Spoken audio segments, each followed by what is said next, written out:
Welcome to my commentary on Peter's second epistle. This section, 2 Peter chapter 2, verses 1 through 3. To remind you, I need to speak again of antinomian Gnosticism. The word antinomian meaning no law. Gnosticism is a general term for a certain Greek philosophy. Antinomian Gnosticism is a subdivision of Gnosticism. Gnostics were people who believed they had secret understanding from the angels, secret knowledge from the angels. The word Gnostic is from the Greek word gnosko. These Gnostics believed that a holy God could not unite himself with an unholy human being. Therefore, there needed to be levels of angels between God and man to separate God from man. God used these angels as a source of communicating between himself and man. Gnostics, and especially these antinomian or no-law Gnostics, believed that flesh, our human flesh, was so sinful there was no way to curb the sinfulness. Therefore, you just give in to the sin. That's the reason why they are called antinomian or no-law Gnostics. They just sinned all that they wanted. And they realized from their perspective that God could not unite himself with such sinful humanity. Now, the biggest problem in this thinking is that it flies in the face of the basic tenet of Christianity, and that is God came to humanity in the incarnation of the Lord Jesus Christ. God himself was in Jesus. Jesus was God in human flesh. It's called the deity of Christ. Now, these Gnostics were trying to combine Gnosticism with Christianity, and the way they were doing it was this. They were saying Jesus was not God in human flesh, but Jesus was one of these angels. A matter of fact, a very special angel. So the Gnostics were trying to get into the church and sway the church from true Christianity to a mixture of Christianity and Gnosticism, something that the people of God have been doing since time began.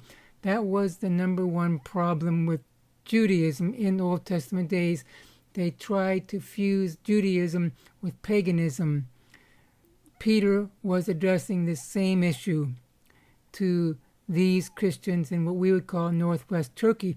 Paul addressed the same issue in the book of Galatians, where the Judaizers were trying to fuse a fallen Judaism with Christianity. Constantine of Rome in the 300s was trying to do the same thing by fusing paganism with Christianity. People today are trying to do the same thing by fusing Islam with Christianity or native creator worship with Christianity.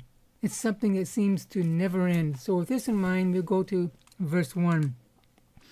But there were also false prophets among the people.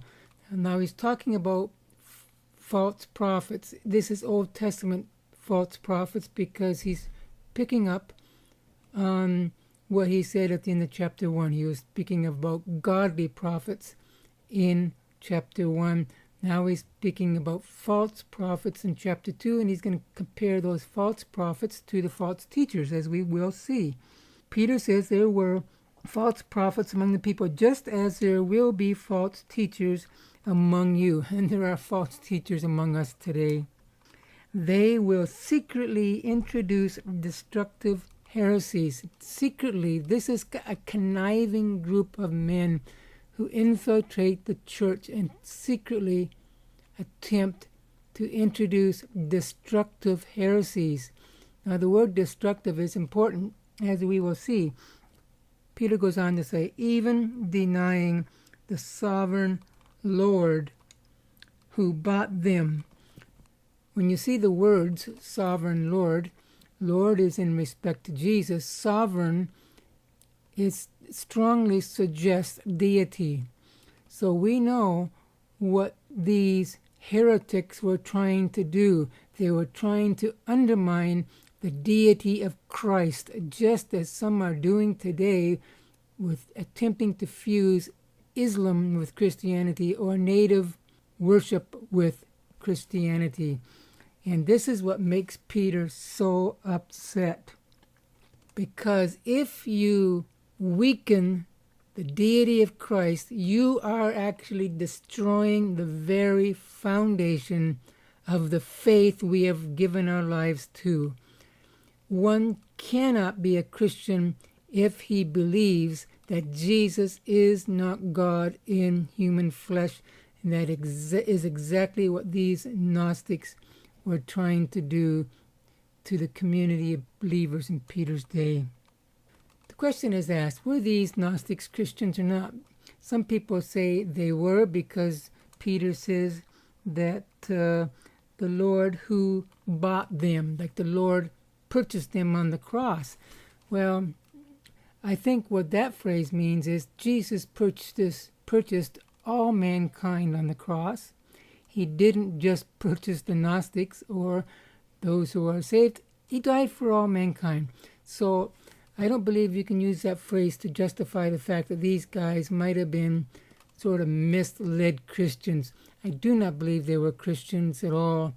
They could not have been Christians and hold to the fact that Jesus was an angel. Peter goes on to say, bringing swift destruction on themselves. Peter is saying that these guys, because of the heresies they are trying to introduce into the church, God's going to get them. And the destruction of these men will be swift. Sometimes God's judgment on sin, on heretics, comes immediate. Sometimes it comes in the future. Sometimes it will come at the end of this age when the final judgment day appears on the scene. Verse 2, many will follow their shameful ways and will bring the way of truth into disrepute. The word shameful, that should always stand out, because when we see that word shameful, most times in the Bible, it's got a sexual connotation.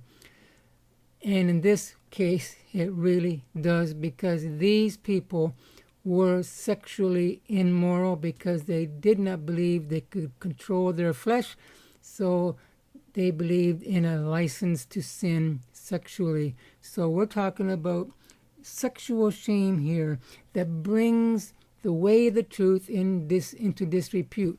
It makes the truth of the gospel, the truth of the Bible, look foolish. It brings disrepute to the truth. Today we are doing many things that make the truth of the gospel look bad in the eyes of the world.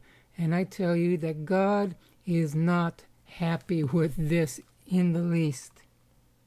Verse 3, in their greed, these teachers will exploit you with stories they have made up. Exploit. Their intent is not to just win the church over to their side, but they've got a motivation, and it's greed and it's exploitation.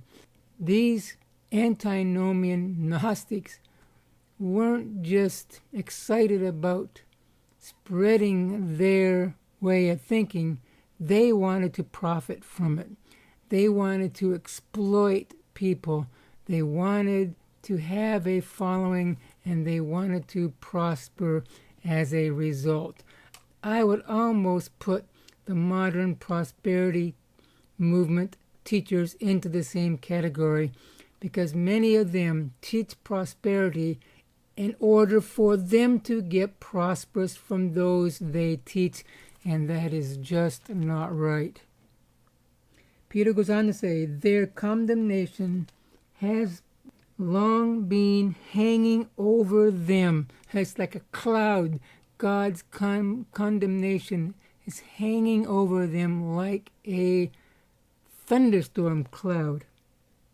And their destruction has not been sleeping. Like this cloud is not a dormant cloud. It's ready to shower the judgment of God on these Gnostics.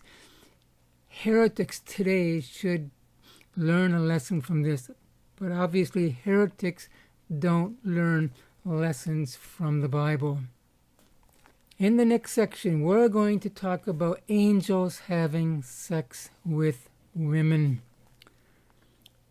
This ends this section.